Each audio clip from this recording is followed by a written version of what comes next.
In the past 3 years, at least 22,000 homicides went unsolved, and that's about half of all cases. Tracing the gun background of a gun recovered at a crime scene could offer a lead, so most police departments turn to the ATF National Tracing Center. But as CBS News correspondent Jennifer Mayerle shows us, the system is outdated. We have deliveries coming in throughout the day. Every day is delivery day at the ATF's National Tracing Center. Box after box loaded with forms filled out by people when they buy a gun from a dealer. But if that store goes out of business, all those documents are shipped here.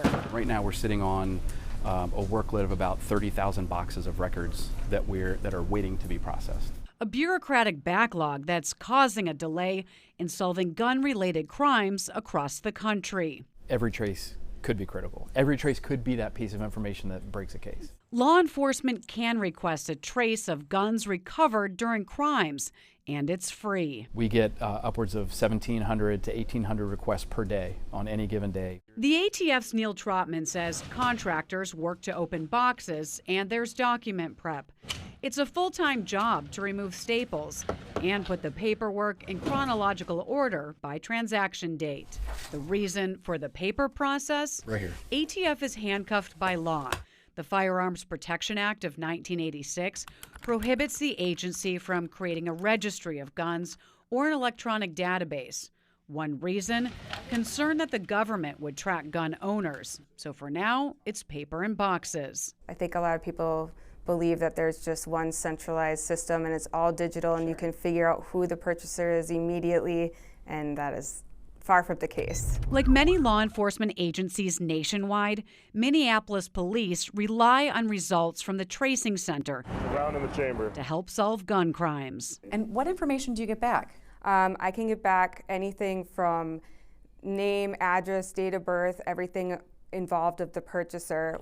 Megan Hammond says the information can give investigators a place to start, but the longer the turnaround time, the harder for them to solve some crimes. There are times where it'll be, months later, and who knows what that information could have provided for the investigators or the victim or anyone in the community, anyone involved in the case. Routine traces make up most of the requests. What is your goal there? Our goal is 7 days.